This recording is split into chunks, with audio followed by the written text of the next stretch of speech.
Yo, what's good, my peoples? It's your boy Callie. We are reacting to a video today. We're gonna kind of like, just dive into it a little bit. It's an impulsive clip.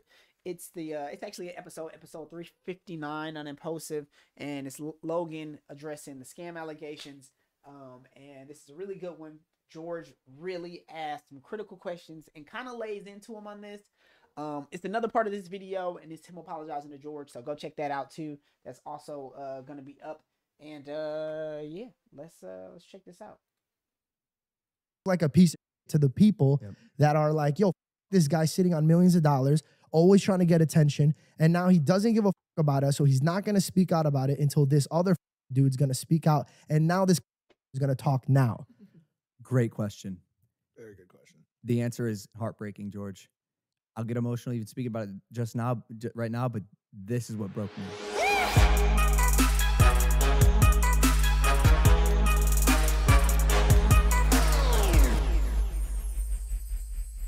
I'll say something. Welcome back to Impulsive, the #1 podcast in the world. Thank you guys for listening, watching, viewing, subscribing. This episode is long overdue. We are recording it January 2nd, 2023. Welcome to the new year. Happy New Year, everybody. Happy almost birthday, George. You turn 30 tomorrow. Yeah, last day of my 20s. Nice. Welcome to 30s Club, buddy. It doesn't get any easier. Jesus Christ. Great guy, by the way. Great guy. Great guy. He spoke to me, and we're going to get into that. Lot to cover this episode of Impulsive. If you are tuning in just now and you missed the tail end of December, a lot had happened. I believe the last Boys Only episode we were on, I said some pretty harsh things to George about his beliefs and religion overall that people were unhappy about. And the following week, a YouTuber named coffezilla made a 3-part series that he had spent a year making, called Investigating Logan Paul's Biggest Scam, that caught a lot of traction. He put a lot of work into it, and it was a very well-made series. So whoa! Today I'll be going. That was a real one. He just admitted it. He said, yo, he put a lot of work into it. It was a very well-made series. Yes, it was. It was super good, bro. It was super good. So I fuck with the honesty. On record for the first time in over a year to talk about the debacle that became Crypto Zoo, and then what we're doing to move forward. If you have not seen the video that I also released in tandem today with this episode, it's essentially a statement that I made about the scam out. I respect the prop placement. It's actually really perfect. They got it right in that angle. That's smart. Allegations and the scam accusations, because that's some pretty serious shit. I take that very seriously. So if you have not watched that video, I ask you to do that first. But it is a little difficult to dive into it because we know you guys watch Impulsive for fun, laughs, giggles, maybe like the guests we have on our show. And today we're going to be talking about some pretty serious stuff. So if you're not tuned into it, maybe this isn't the episode for you, but it's time this stuff is addressed, and today's the episode for that. I think by mid episode we'll get into some other stuff, but obviously like this has to be handled. I haven't thought about it, but Mike low key looks like he could be Adam Sandler's son, doesn't he? Crazy. And it's been a rocky end of 2022 and a rocky start for the beginning of 2023. I'm sure tremendously for you, but also for anybody on this team. I'm going to try to take the reins of the opposing viewpoint today, as I generally do on the show. I'm going to ask you a lot of questions that may be, I don't know, easy, hard to answer, whatever. Obviously, you asked Coffee to be on. It was something that he didn't want to do. Can I give context to this situation? Of course. So, yeah, first off, I don't know what you're going to ask. I haven't seen these questions. Sure. I know. Did you send them to him? You sent them to him. And then I'm sure probably maybe you have some. Anyways, let me give some context to this situation. Crypto Zoo is a blockchain project that I created about a year and a half ago.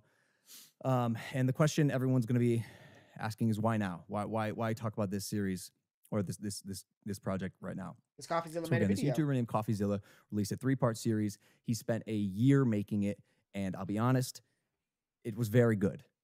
He is entertaining, and he's a very good storyteller. I mean, essentially, if you're making content on YouTube, I assume it's to get views and to get people watching your stuff. I get what he's doing.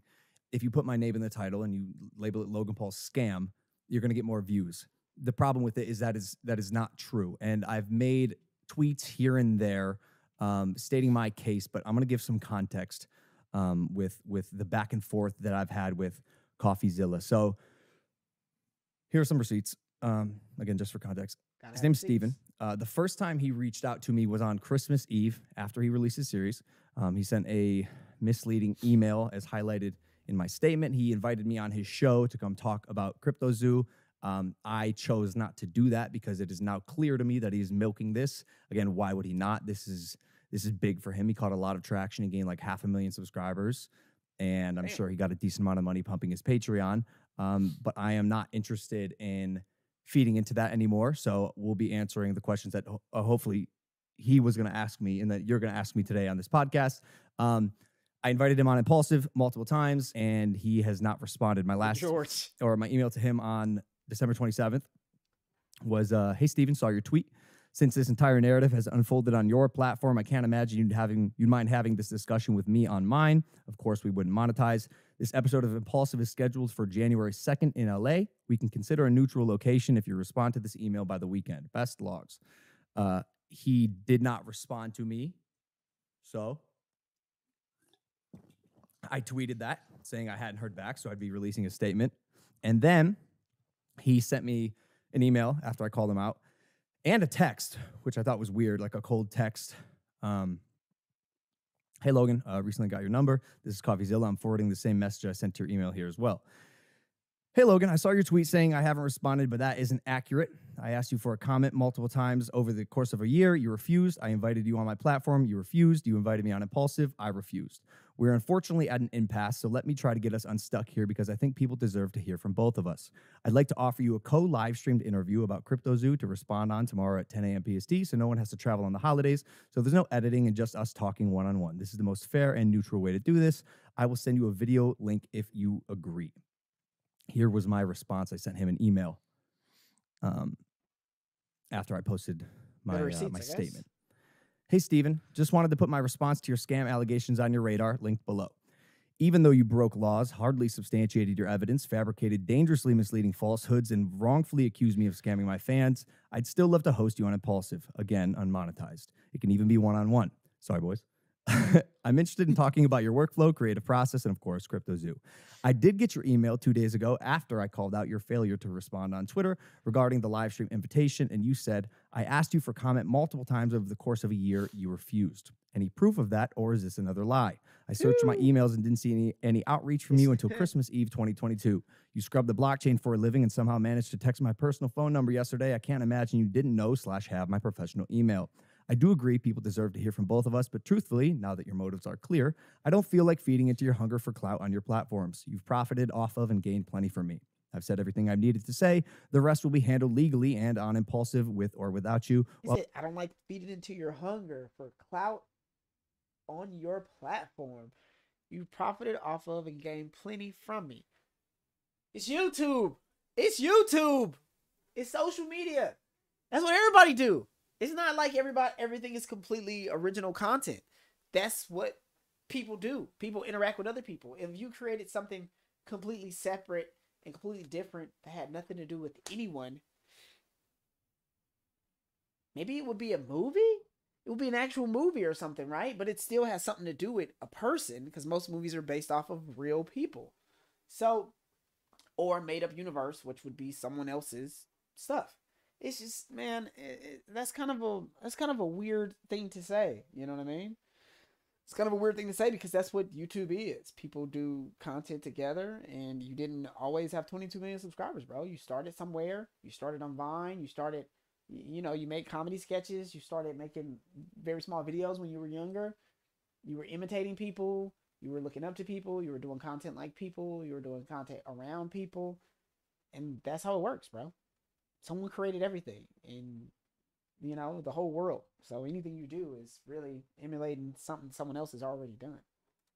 While we continue to build CryptoZoo. The holidays are over, so I look forward to hearing back in a timely fashion this time. My January schedule is packed.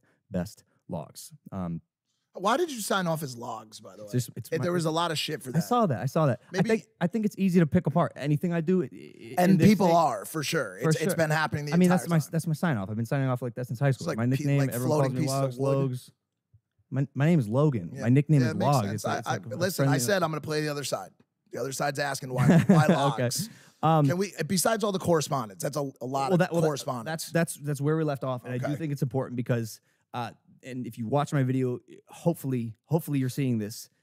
The guy is good. He is a very good storyteller, and he is very, very manipulative.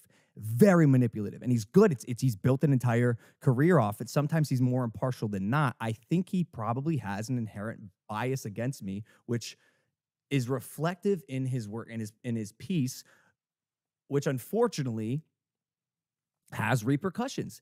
If you are perpetuating falsehood and it's affecting someone's business and reputation, and it's affecting the wrong person's business and reputation, that person may take action. So let's right off the bat, as early as possible here, talk about the two definitions and the two things that are at play. One of them being a scam, the other one being defamation, which can be libel or slander. So if someone scams a person or an organization, they deceive them in order to get something valuable for them, especially money. That is the definition of scam. So my first question, and this question was answered in his series, it was a 5-second blip that was a part of a probably hour-long of documentary, filmmaking, was how much money did you make off the sale of the coin? Or off CryptoZoo as a project? How much money did you make? Yeah, this seems to be the biggest misconception. Not a misconception. We know he didn't make anything yet. Disappointing that part was glossed over so quickly. We know that. Made no money off CryptoZoo. Never sold the token. We know that. All that was said in the video. We know that he didn't sell. We know that he didn't make any money.